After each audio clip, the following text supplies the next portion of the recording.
period was the pigeon, okay? And it could not be a pigeon that was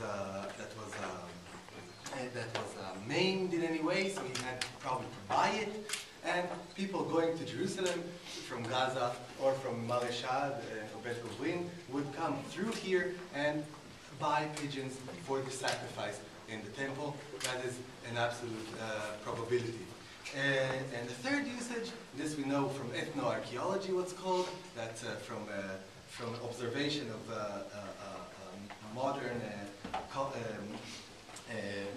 modern times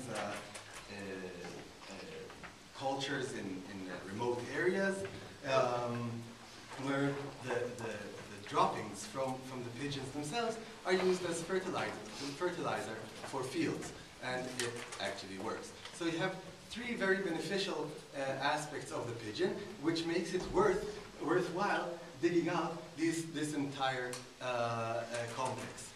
Now, not only this entire complex, there are 10 columbaria in Beit Lehi. Now, the shaft that this fellow is looking into, there are other shafts like that just above you, Florida University guy, and over there also. These are the shafts, first of all, from which this place was first dug out. They would dig in a shaft, and then spread out the quarry. Okay, so that's the first usage of those shafts. The second usage of those shafts is to let the pigeons fly in and out as they please. And since they have food, shelter over here, they come back. And the fourth usage, and the third usage, and that wasn't planned, was that after this columbarium went out of use and was filled with this entire fill of dirt that you are walking on, okay, these became garbage chutes. In the Byzantine period, they were opened up into courts of houses up top, and beneath them we found piles of pottery and bone and organic material, stuff that was thrown out of daily usage after the columbarium went out of use. Okay, so that's a bit of a story also about the several stages. Now, the entrance from which you came in is not the original entrance.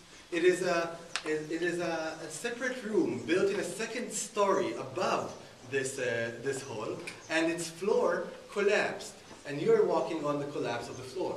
The original entrance is right above me, and there was this pilaster that held a set of stairs that went down, and this whole thing collapsed at some point, and after this collapsed, they built this half arch that's above me in order to support, you will soon come down and see it, in order to support the floor of a building that exists up top.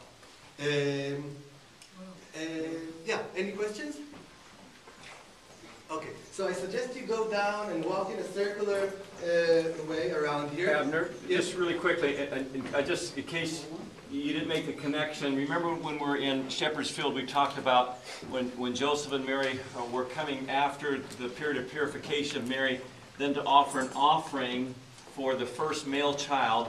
It was at the slightest end, or the most inexpensive end, was the turtle dove and the pigeons. Absolutely. And so once again, that was very significant when you find something like this. Absolutely. What period does this date to?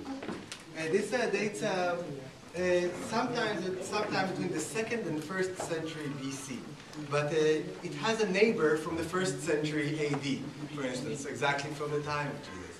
And there are 10 columbaria at the site. This is simply the biggest.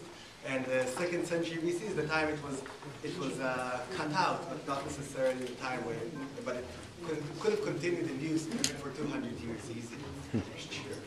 So come around and I'll meet you, you'll see.